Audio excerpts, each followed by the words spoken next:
afternoon, good morning, good evening, everybody. It is Sunday, June 23rd, and you know what that means. It's time for the High Risk Wrestling Recap. Check out the socials, Charismatic Creations on Facebook and YouTube, Charismatic_Creations52 on Instagram, and of course, the 215. Let's get into the news. TNA has hired a new executive. That will be one Mr. Kligman, first name...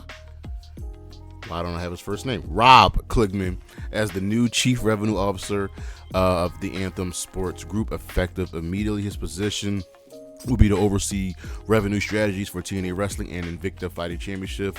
Both are owned by Anthem. AJ Styles, if you guys don't know, will be wrestling for Pro Wrestling Noah this year. It will be taking place July 13th at the Budokan Hall. He will probably be accompanied by the Good Brothers. This is good. He will be facing Japanese legend Marufuji. Can't wait. This is what I like to see from the WWE. You can start acknowledging other companies. Megan Bayne, much to the contrary that's been said, is actually a free agent and is actually now in talks with AEW. She is one of the top free agents in wrestling right now. Any company would be great to have her. She's got a great look, great build, great charisma. She's just pretty awesome. Any women's roster would benefit from having her. And AEW's pay-per-views, they are now available in an archive on Triller TV. Triller does air AEW pay-per-views, and this is just a good get while we wait for AEW to get a streaming deal. Dynamite Collision will be making their debuts in the United Kingdom. This will be leading up obviously to All In. They will be taped at Wales at the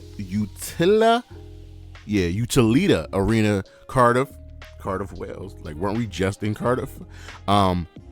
For WWE, but this is really good. It's going to be a good opportunity to get some good shows and some good airing for AEW. And some really shocking news announced after SmackDown this past Friday. Kayla Braxton will be leaving the WWE. Her final show will be the Madison Square Garden show, taking place this Friday. She's been with the WWE for 8 years. She left a really good message and says just thank you.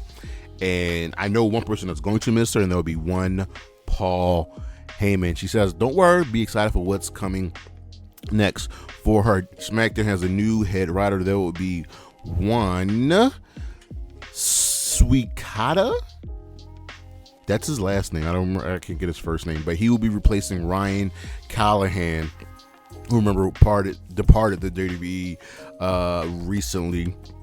Remember, Road Dogg was also a former head writer of SmackDown, but we'll see how things go. You'll see if things change, how the storylines will play out. But you know, every show needs a head writer. On the injury side of things, an injured AEW star has confirmed their in-ring status. Mark Davis, who is one half of the tag team with Kyle Fletcher, Aussie Open, there is no timetable on his return. This is from Kyle Fletcher himself, his tag team partner. He's doing well, and we're just waiting for his return. There's no exact timeline just yet. A WWE star is out of action with a torn ACL. That would be the love of my life, Gigi Dolan. She will be out for the time being, with the usual 9 to 12 month recovery for her. And our storyline gets dropped, the one she had with Ariana Grace.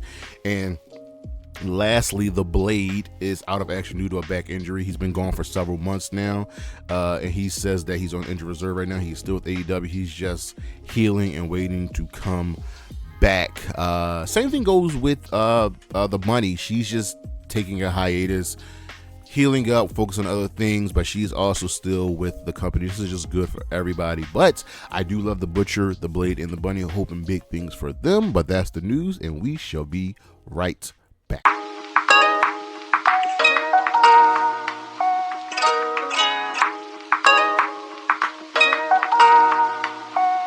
All right, let's get into the week in review, ladies and gentlemen. Monday Night Raw, coming off the backs of Clash at the Castle. We open up with a returning Seth Rollins, and he calls out Damian Priest, right? And he says, Priest, listen, when I was champion, I relied on the Shield, but I noticed I had to rely on my own and do things by myself, and that's how you become better.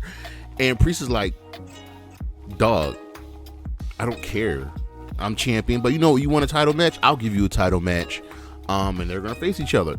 By the way, last time I checked, after Seth left the Shield, he was a part of the Authority.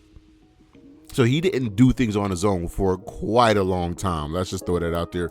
Chad Gable complains and gets a match against Braun Strowman and then immediately loses. Then Otis finally turns on Chad Gable after he takes Maxine's crutch and slaps Tozawa. Dom can't find his vest, and Priest confronts Finn about the missing room key, and Finn is like, yo, relax, dog. I was doing this to help Dom. You know what I mean? Just relax. Sami Zayn says he's finished with Chad Gable. Braun Breaker comes out and says he wants the IC title, where Sheamus comes out and is like, dog, get to the back of the line. You ain't ready for this. So they will have a match later. Zoe and Shayna confront the champions as they're like, yo, we didn't get pinned. Yo, we want the tag team title shots. Like, yeah, let that slide. Carlito defeated Dragon Lee. Zelina came out. Zelina actually attacked Liv, who came out wearing Dom's vest. But we're definitely building up to Zelina versus Liv, probably at Money in the Bank for the World Championship. The Alpha Academy quits on Chad Gable. And he says, don't worry, okay, that's fine. He'll find some new family. Hint, hint, wink, wink, nudge, nudge. I hear that the Creed brothers and Ivy now aren't doing anything. Drew comes out and he quits. Just says he can't take it anymore, and he quits. And Adam Pearce tries to talk some sense into him. And then during the commercial break, we see what happens. And he tells Triple H, I heard what you said at the press conference. Like, everybody fell from the top to the bottom, and he just leaves. Good. Katana Chance and Kaden Carter defeated Damage Control, and Io Sky is not happy and she wants change. Sheamus beat Bron by DQ after Ludwig Kaiser attacked Sheamus, and as Bron was going to his back, Kaiser went for that thing where he's setting up and runs and does like the drop into the steel step. So while he's running on one side of the ring, Breaker's running on the other side and just fucking spears the shit out of him. Ludwig Kaiser just has no more midsection. Jey Uso defeated Finn Balor and Rey Mysterio to qualify for the Money in the Bank ladder match. And as he leaves, Jey's music is playing, and then the lights go out, and we hear a piano key, and out comes Nikki Cross as Mercy the Buzzard. I'm sorry, as Sister Abigail, Abby the Witch. And we go to the back and see the gorilla position, and it's absolutely destroyed. People are beaten up, and we see Huskus the Pig. We see Mercy the Buzzard. We see Ramblin' Rabbit in their human forms. We see Chad Gable absolutely dead. And then we see Uncle Howdy, and he leads us out, and he gets the lantern, and they're here. The Wyatt 6 are here. Uncle Howdy, Mercy the Buzzard, Abby the Witch, Huskus the Pig, and Ramblin' Rabbit. Let's see what happens. Raw gets a thumbs up just for this. It was a solid show. Over on Dynamite, the Forbidden Door build continues. This show also gets a thumbs up. We opened up with MJF versus Rouge. Thought they would hold us for the pay-per-view, but Rouge can't appear on the Forbidden Door show, which is weird. But MJF beat Rouge. This was a really solid match. They beat the holy hell out of each other. After the match, the Cage of Agony and Hachicero challenges MJF to a match at Forbidden Door. So we will be getting MJF versus Hachicero at Forbidden Door. Just once again shows you how good MJF is in the ring. But this isn't the last we heard of Rouge. The conglomeration are having so much fun. Like, listen, it was so good last week. Let's do it this week with Mark Briscoe just hyping everybody up. And then Jack Perry walks in a frame, and Mark tells off Jack Perry. This was just good. Swerve and Ospreay have some words, and Swerve makes it personal. Swerve tells Ospreay, like, yo, you not using the Tiger Driver, that's what's going to cost you. And listen, we're in the main event. Are you ready for these obligations as the world champion? And as Ospreay is leaving, Swerve says, yo, tell your wife and son. He said their names. I said hi. And there it is. And Ospreay almost lost it, but this was good for Swerve to get under Ospreay's skin. This is good. Whereas Ospreay says that he doesn't need the Don Callis family to win, because that's how he's been winning his matches. And they don't like that. The conglomeration ended up beating Takeshita, Kyle Fletcher, Zack Sabre Jr., and Roderick Strong. This was a fun match. After the match, Jack Perry attacked Dante Martin on the stage. Takeshita and Mark Briscoe fight to the back, and Zack Sabre Jr. and Orange Cassidy have a stare down. Don Callis approaches an angry Rush. So I see we're done rebuilding the family while Powerhouse Hobbs is out. So you figure Rush, Takeshita, Trent, Fletcher. I likes that. Samoa Joe and Hook go to attack the locker room of the Premier Athletes, and they are just not there. And Mark Sterling left a note saying, like, I know you guys are stupid. So faces on Collision. During the contract signing between Mina Shirakawa and Tony Storm, Mina says, listen, Tony, you're soft since you've come to AEW. You were great in Stardom, but now you're just nothing. And then she tells our friend Mariah, you have to choose between one of us. The Outcasts then come out, and their newest member, Anna Jay, all attack. Mariah and Mina escape onto the stage, and Mariah's holding Mina like how Tony holds Mina's holding Mariah like the way Tony holds Mariah, and Tony missteps and gets put through a table. I like the introduction of the Outcasts, and Anna Jay's back in another faction learning tree. We'll see Private Party on Collision. Danny Garcia won a squash match as he's working his way to getting an international championship match. Brian Cage goes Will Ospreay into a title match on Collision. And in the main event, Pac defeated, I missed the one thing. Chris Statlander defeated Nyla Rose to advance in the Owen Hart Cup. I don't know how I forgot about that. This was a fun match. Nyla was over as hell. After the match, Willow appears on screen, says once she gets past Serena Deeb on Rampage, she'll be facing Chris Statlander in the second round. And then in the main event, Pac defeated Claudio to advance in the Owen Hart Cup. Brian Dance was on commentary, and Pac won the roll up. Overall impact, do you believe? We're coming off the backs of Joe Hendry and Kaz both showing up in NXT, and Kaz doesn't like what happened, so the system celebrates, and they tell Dango, you're not a part of the system yet, but things can change. Santino sets up a couple matches to set up challengers for Moose at the next pay-per-view. Kaz is angry about what happened with Joe Hendry and himself at NXT. Spitfire defeated the Hex. The Hardys vowed revenge on the system. Kaz defeated Ace Steel in a street fight. PCO's and Steph Delander's date ended with AJ Francis and Rich Swann interrupting, attacking, and handcuffing PCO to the ring post, and then AJ Francis choke slamming Steph Delander through the table. First of all, why was the date in the middle of the ring in front of everybody? Like, what? Come on, TNA. Ashley Elegance won a squash match, and then she escapes Jordan Grace. Ryan Nemeth won a squash match in the main event, and Josh Alexander defeated Eric Young. The show was solid. It gets a fist. Over on SmackDown, the Bloodline do it again. So Punk does his usual pandering to Chicago, and I was getting very, very annoyed about this because it's really vomit-inducing at this point. He brags about getting Drew to quit, and then Paul Heyman comes out. They have a hug, and Paul's like, listen, I love you. I need you to do me this favor. You gotta leave, because if you don't leave, the Bloodline, those savages are going to come out there and they're going to absolutely murder you. And when you leave, take me with you. Paul is terrified. Bloodline comes out, and they are ready to attack Punk until Cody comes out and helps out. And I'm like, why is the Bloodline always running? They have the numbers game. We'll find out at the end of the show. Cody challenges Solo to a match, and Randy and Kay are like, are you sure you want to do this? Cody's like, yeah. There's extra security because of what happened with the Wyatt 6 on Monday. Chelsea Green defeated Bianca Belair and Mi Chin to qualify for the Money in the Bank ladder match. She stole the victory. Bianca and Jay were like, listen, we're going to do our thing, and then we're going to go back and get these tag team titles. But something is amiss. Solo Sikoa tells Heyman to relay some messages to the Tongans that Randy and KO can't qualify, then he and Paul need to have a talk later.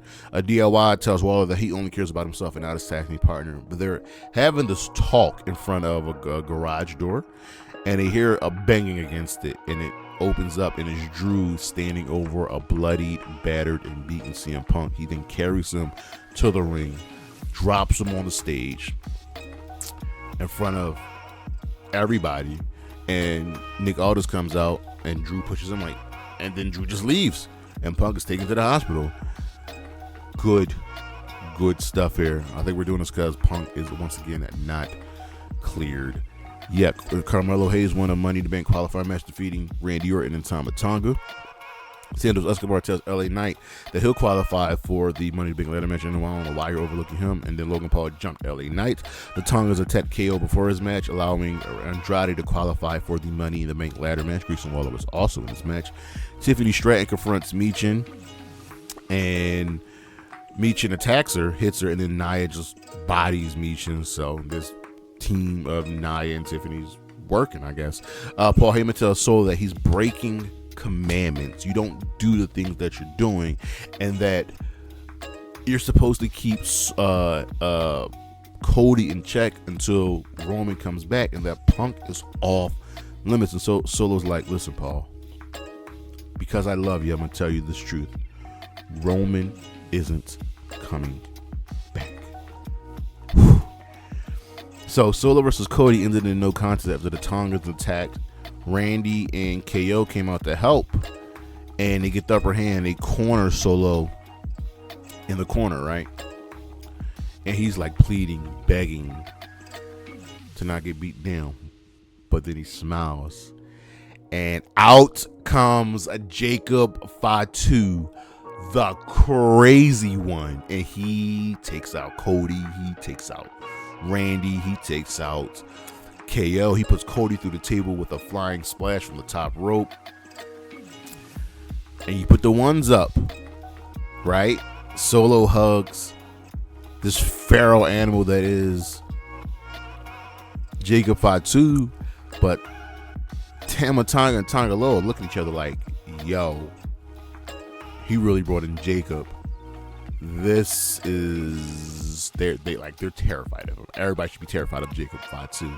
It's just so good. Over on Rampage, Private Party beat Melodique and Commander. Then they immediately attacked the Learning Tree when they came out.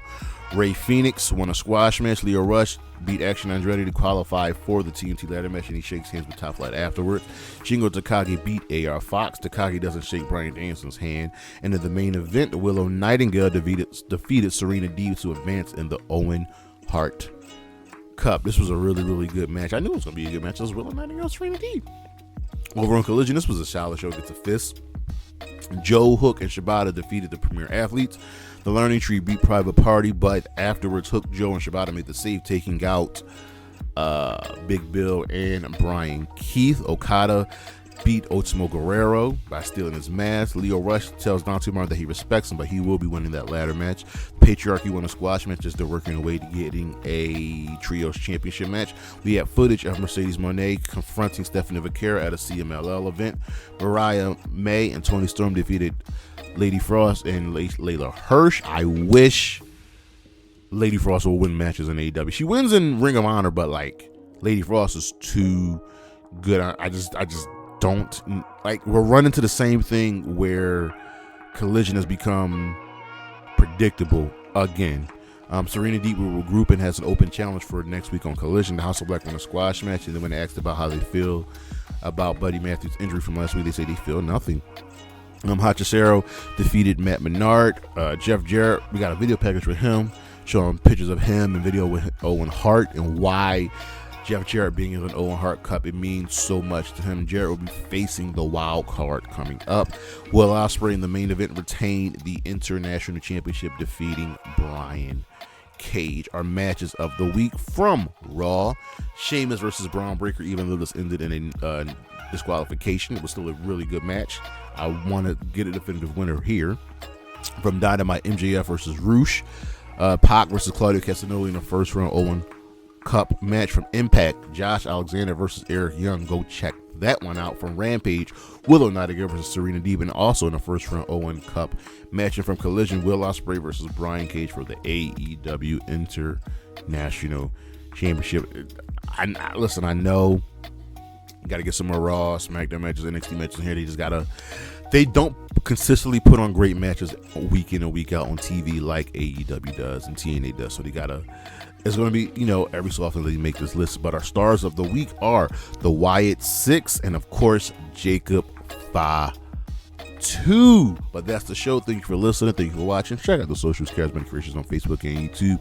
Charismatic_Creations52 on Instagram. And, of course, the 215 on Twitter. We got a schedule on the screen. We got some lists coming up. We got a Let's Talk About It. And, of course, we've got our Forbidden Door preview coming up this weekend. But I will see you when I see ya. Peace.